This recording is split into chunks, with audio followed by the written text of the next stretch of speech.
문자 왔는데.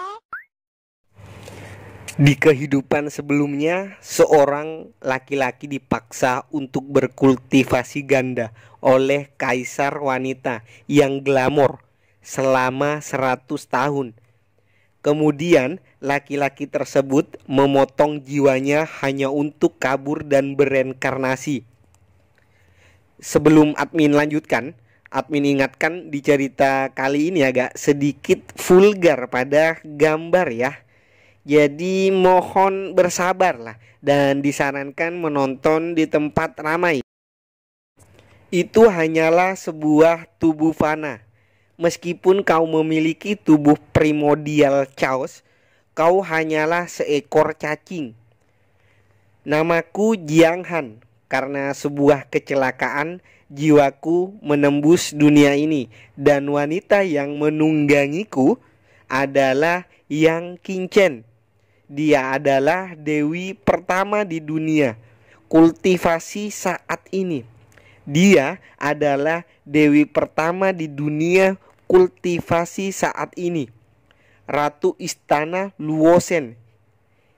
Yang Qingchen mengatakan, jika saja kau menyerahkan jiwamu padaku sebelumnya, aku tak akan membuang-buang waktuku untuk semut sepertimu. Tapi setelah hari ini, aku akan menerobos kultivasiku dan kau akan diberikan kebebasan sambil menyerap jiwa Jiang Han. Dalam hati Jiang Han berkata, sial wanita ini, jangan berpikir aku tidak tahu. Kau akan melahap sumber jiwaku hari ini dan membunuhku. Kau bilang bebas. Jadi, Yang Qingchen ini menyerap jiwa Jiang Han dengan cara berkultivasi ganda selama 100 tahun. Yang Qingchen menambahkan, dunia ini adalah tempat di mana yang terkuat dihormati. Ini belum cukup. Ayo lanjutkan lagi. Aku harus menemukan cara untuk melarikan diri. Kemudian Jiang Han langsung mengambil inisiatif untuk menciumnya terlebih dahulu. Dan dengan wajah nakalnya, Jiang Han berkata, Yang Qingchen, karena sosok penampilanmu baik, bagaimana jika melepas belengguku? Aku akan bersedia mengambil inisiatif untuk memberikan sumber jiwaku untuk kultivasi gandamu. Namun yang terjadi, Yang Qingchen marah dan mencekik Jiang Han. Hanya seekor semut kotor. Apa kau berani mengotori kaisar sepertiku? Aku akan membunuhmu. Dalam posisi tercekik, Jiang Han tersenyum dan berkata, Hei Yang Qingchen, bukankah kau ingin mengambil primordial chaosku? Aku telah menahannya loh selama 100 tahun. Dan sekarang aku menawarkan untukmu. Apa kau ingin melepas kesempatan ini? Yang Qingchen langsung terdiam dan berkata dalam hati, 100 tahun? Bahkan jika aku mendapatkannya dengan paksa, kemungkinan menjadi primordial chaos yang sesungguhnya sangat rendah. Jika dia mengambil inisiatif untuk meninggalkan asal-usul jiwa, dia tidak hanya bisa tidur, dia juga bisa berlatih 3 jiwa, 7 seni rahasia jiwa, dan memiliki 3 jiwa di saat yang sama. Kemudian setelah memikirkannya dengan baik, dia pun setuju dan melepas rantai pengekang Jiang Han. Terlihat rantainya mulai hancur. Jiang Han mulai mengeluarkan kekuatannya pada tangannya dan menyerang punggung dari Yang Qingchen. Namun yang terjadi, Jiang Han malah terlempar jauh meskipun serangannya berhasil dikeluarkan. Kau tidak diduga, diam-diam mempelajari determinasi jiwa. Ternyata dalam 100 tahun Jian Han diperbudak, dia mengumpulkan kekuatan jiwa tanpa sepengetahuan Yang Qingchen. Dan kekuatan itu disiapkan untuk saat ini.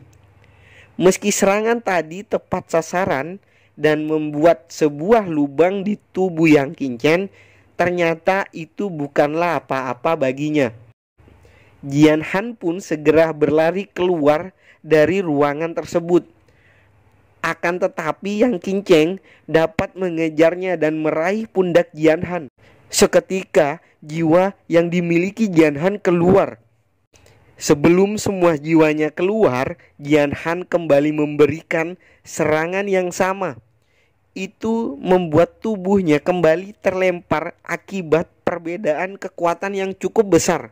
Namun beruntungnya dia masuk ke dalam suatu dimensi. Sial, tidak kuduga dia berani memotong jiwanya dan melarikan diri sembari memegang sebagian jiwa Jian Han yang tertangkap. Cerita berpindah di benua Tianwu. Tampak seorang anak laki-laki yang terkapar. Tiba-tiba dia terbangun dan membuka mata. Hah?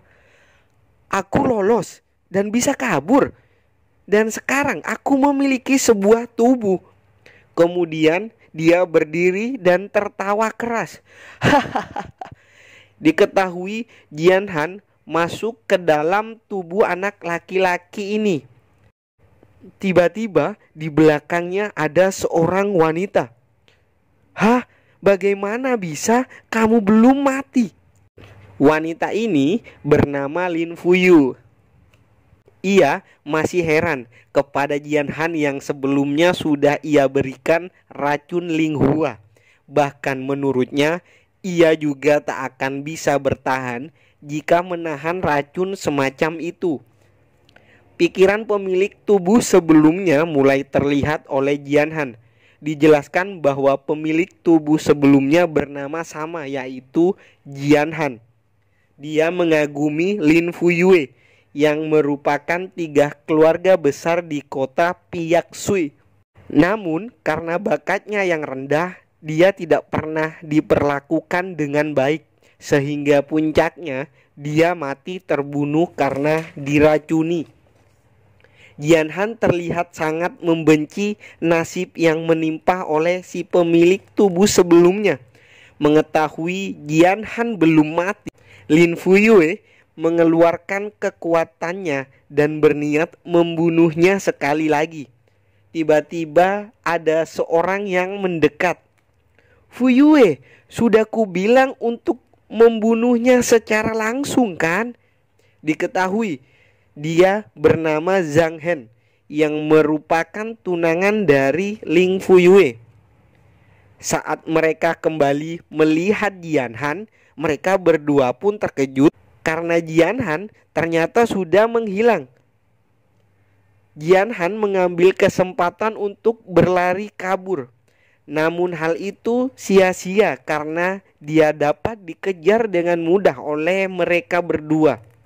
Tak disadari, tiba-tiba di arah berlari Jian Han muncul wanita berkuda yang secara paksa menghentikan laju kudanya. Wanita tersebut marah dan berkata, "Apa yang kau lakukan? Kau cari mati ya?"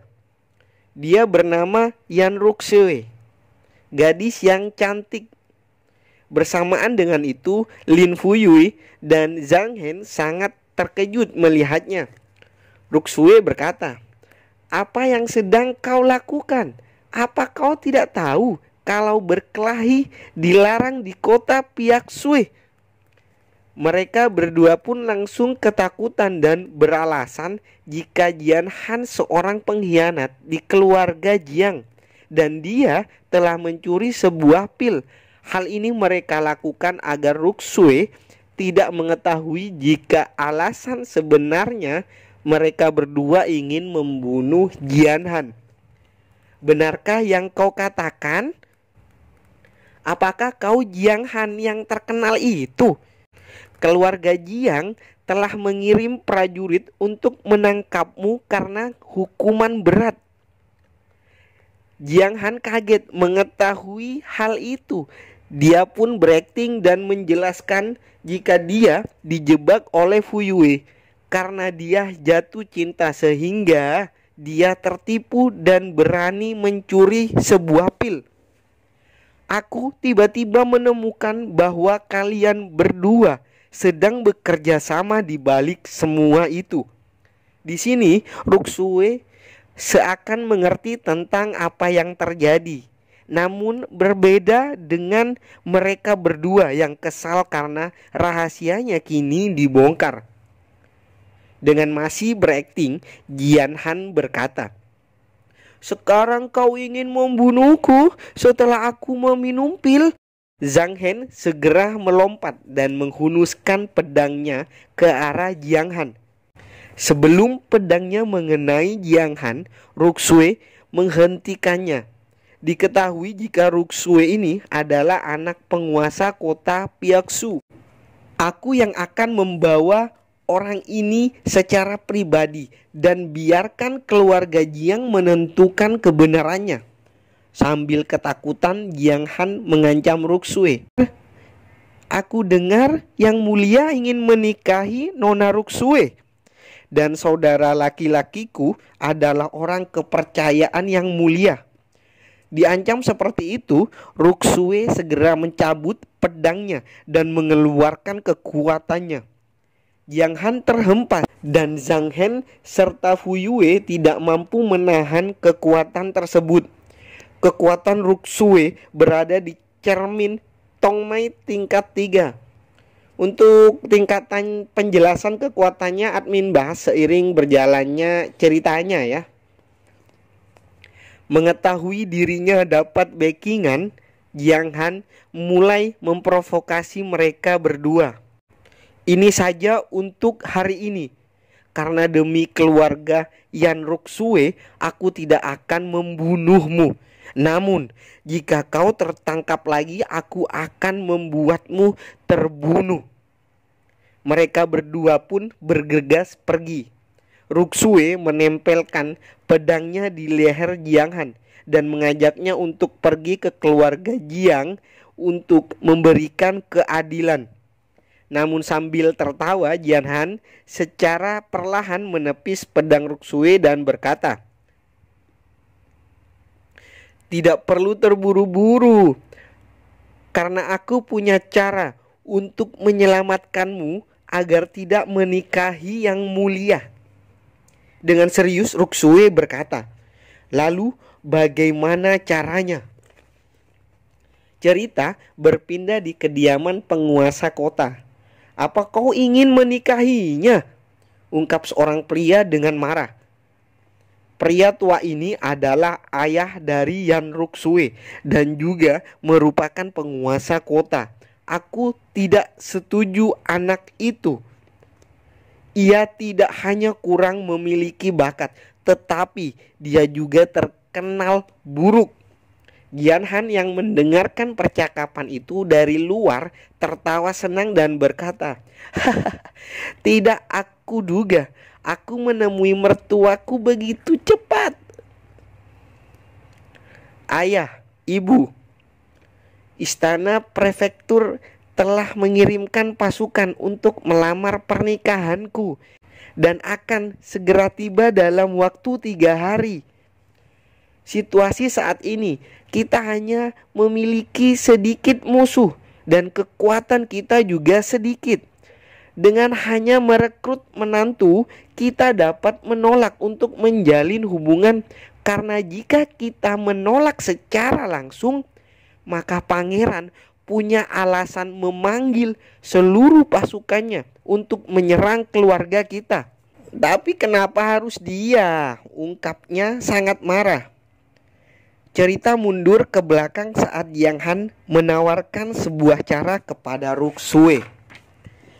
"Menikahiku dan masuk ke dalam keluarga Yanku." Dengan percaya diri Jiang Han berkata, "Bagaimana menurutmu caraku ini?" "Ini memang cara yang bagus, tapi dengan basis kultivasimu. Sebelum Ruksue menyelesaikan kalimatnya, Jian Han memotong pembicaraan dan berkata, "Percayalah, tidak ada yang pantas selain aku." Kemudian Jian Han duduk. "Aku punya reputasi yang buruk dan akan membuat nama baik tuan kota dan keluargamu menurun. Lalu, bagaimana bisa seorang pangeran menurunkan status bangsawannya dengan mengirim semua pasukannya untuk menantu bodoh sepertiku dan menangkapmu? Dengan kata lain, berita ini akan menyebar dengan cepat. Tidak hanya keluarga kerajaan, bahkan anak berumur 3 tahun juga bisa tertawa mengetahuinya. Meski begitu, setelah ini keluargaku dan kota Pyaksu akan menjadi duri di mata pangeran. Dia tidak akan mengampuni keluargaian kami di masa depan." Jian Han kembali meyakinkan dengan berkata, "Cara terbaik untuk menghilangkan rasa takut adalah menghadapinya. Yakinlah, selama mereka tidak bisa mengirim pasukan secara langsung, saya punya cara sendiri untuk menghadapinya." Kembali ke cerita awal, Ruksue dan ayahnya yang masih berdebat. Ruksue menjelaskan, istana prefektur sangat ambisius. Jika aku menikahi pangeran, kota Pyeongsu sebagai pusat militer di utara dan selatan pasti akan dikuasai dan diambil alih oleh istana prefektur. Penguasa kota hanya bisa memegang kepalanya. Mendengar penjelasan Ruksue yang masuk akal, Jian Han perlahan masuk dan menemui penguasa kota. "Saya, menantu, memberi hormat. Ayah mertua, yakinlah menantu ini akan menjaga dan merawatnya. Jika ada yang berani membuat putri Anda marah, saya akan membuatnya gelisah." Kemudian penguasa kota berjalan keluar dan segera mengumpulkan semua keluarganya. Lalu dia berteriak, "Pernikahan akan diadakan besok.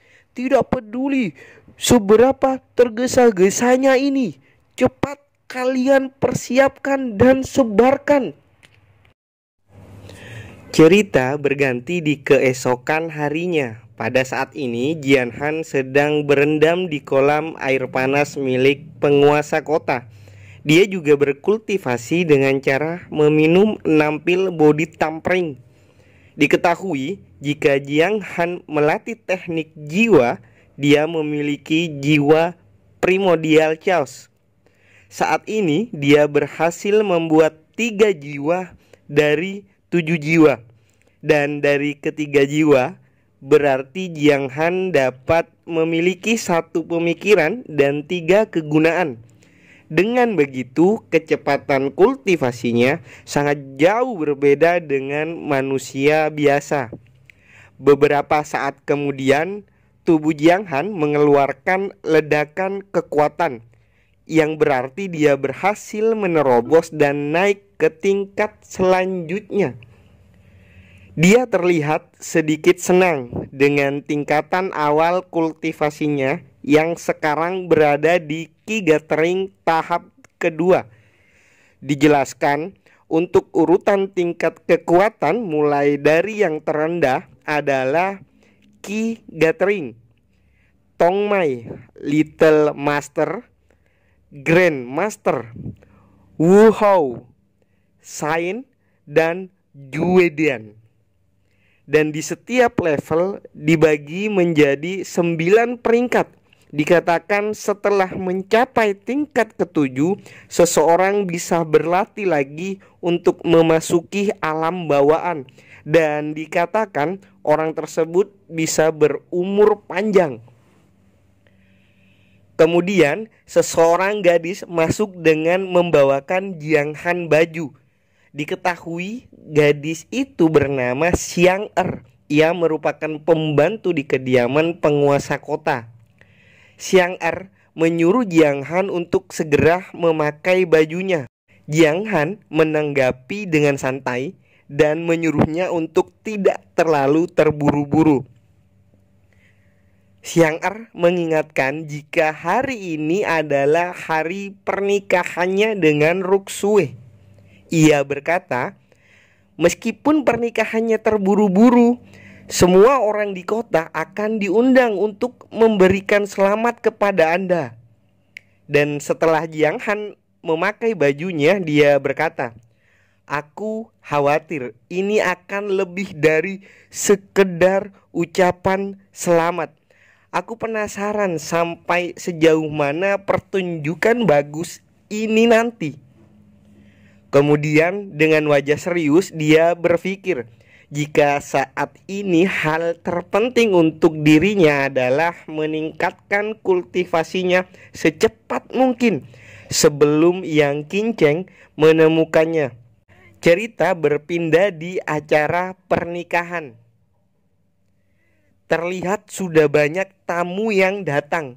Beberapa dari mereka juga membicarakan tentang pernikahan ini yang begitu mendadak. Dan lagi hampir dari semua tamu undangan penasaran dengan sosok menantu laki-lakinya. Ternyata dari para tamu, keluarga Lin Fuyue dan Zheng Han juga diundang. Kepala keluarga Zhang mengatakan jika Fuyue sudah tumbuh dan bertambah cantik. Fuyue pun berterima kasih atas sanjungannya. Diketahui jika kepala keluarga Lin bernama Lin Chang Yuan dan kepala keluarga Zhang bernama Zhang Guozhou. Mereka masuk dan melihat salah satu meja yang kosong yang disediakan untuk keluarga Jiang. Zhang Han berkata, keluarga Jiang tidak datang hari ini karena mereka malu dengan sampah seperti Jiang Han. Setelah itu, mereka duduk bersama-sama di satu meja.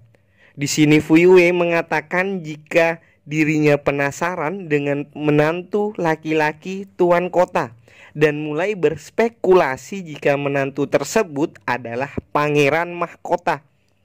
Namun, hal itu langsung disangkal oleh Zhang Han. Menurutnya tidak mungkin pangeran adalah menantu laki-laki tersebut, karena dikabarkan bahwa pangeran masih dalam perjalanan. Rupanya Zhang Guozhou merasa kesal penguasa kota ini ingin melarikan diri dari pernikahan putrinya dan pangeran. Maka dari itu dia mendadak menikahkan putrinya dengan orang lain. Lin Chen Yuan mengatakan jika kemungkinan Zhao An yang bertanggung jawab atas semua kejadian sekarang. Diketahui bahwa Zhao An dirumorkan adalah kekasih masa kecil Ruksue. Dia merupakan seorang pangeran daerah yang bersedia tinggal di kota Piaksue hanya untuk Ruksue dan menjadi pemimpin pasukan di kota Piaksue. Tiba-tiba kerusuhan terjadi di luar. Seseorang berteriak, "Keluar! Siapa yang berani menghentikanku? Ruksue, aku ingin melihatnya. Hari ini aku akan melihat siapa yang lebih cocok menjadi menantu daripada Zhao An." Itu sungguh mengejutkan dan membuat semua orang yang berpendapat jika menantu laki-laki dari tuan kota adalah Zhao An hanya bisa terkejut dan bertanya-tanya jika bukan Zhao An, lalu siapa menantu laki-laki tersebut? Zhao An terus mengamuk dan memukuli orang dari keluarga Yan. Tiba-tiba seseorang berteriak dan menghentikan aksi tersebut. Orang itu adalah penguasa kota dan istrinya. "Apa kau ingin membunuh di kediaman keluarga Yanku?" Sambil memberi hormat, Zhao An berkata, "Saya memberi hormat kepada paman dan bibi. Saya tidak mengerti mengapa Ruksue menikah dengan tiba-tiba. Di sini diketahui jika Zhao-han adalah kerabat dekat ibu Ruksue. Ibu Ruksue menjelaskan jika Ruksue sudah menemukan kekasihnya. Ini juga keputusannya. Kau dan dia tidak memiliki hubungan apa-apa. Zhao-an pun marah mendengar itu dan berkata, "Apa? Aku tidak berjodoh dengannya? Apa kalian belum tahu mengapa saya bersedia menjadi pemimpin di kota kecil ini? Apa kalian tidak mengenalku? Kota kecil ini tanpaku tidak bisa menjadi seperti sekarang. Aku ingin dia memberitahuku siapa kekasihnya yang sebenarnya. Dan jika kalian bersikeras menghalangiku, aku akan memaksa masuk." Ucapnya langsung dimengerti oleh semua prajurit bawahannya yang langsung bersiap dengan semua pedangnya. Kemudian suara langkah kaki menghentikan perdebatan itu. Itu adalah Ruksue dengan gaun pengantinnya. Dia terlihat cantik dan semua orang yang ada di sana langsung jatuh hati melihat kecantikan dari Ruksue. "Sepupu Zhao-an, aku sudah memiliki kekasih, jadi berhentilah. Tidak mungkin, mustahil kau telah tinggal lama denganku. Bagaimana kau bisa menyukai orang lain? Kau pasti berbohong. Karena jika kau menikah, kau hanya akan menikah denganku, bukan? Aku tidak berbohong. Ini adalah hari yang sangat menggembirakan bagiku. Jika kau kesini untuk menjadi tamu, aku akan berterima kasih. Namun, jika kau datang untuk membuat masalah, maka aku minta kau untuk pergi dari sini." Jadi untuk yang sensor bukan dari Mimin ya, udah dari sononya ya, mohon bersabar. Mendengar penolakan itu, Zhao-an langsung meluapkan emosinya. Ia mengatakan akan tetap mendapatkan Ruksue hari ini dengan cara apapun. "Lancang, cepat kirim komandan Zhao-an kembali ke barak. Ini perintah." Hal itu langsung ditentang oleh Zhao-an. "Siapa yang berani memindahkanku, ha? Aku tinggal dan menjadi kepala prajurit hanya untukmu. Dan sekarang kau akan menikah dengan orang lain. Apa menurutmu aku akan mendengarkanmu?" Perkataan Zhao-an membuat penguasa kota dan istrinya geram. "Hari ini aku akan melihat laki-laki mana yang berani merebut Ruksue dariku. Keluar dan lawan aku." Orang-orang pun membenarkan perkataan Zhao-an. Mereka setuju agar pengantin laki-laki segera keluar. Tiba-tiba dari arah belakang seseorang berkata, "Siapa yang berteriak dari tadi? Apa kalian tidak tahu hari ini adalah hari pernikahanku? Apa yang harus kulakukan jika kejadian ini mempengaruhi kinerja di malam pertamaku?" Ujar Jiang Han sambil tersenyum.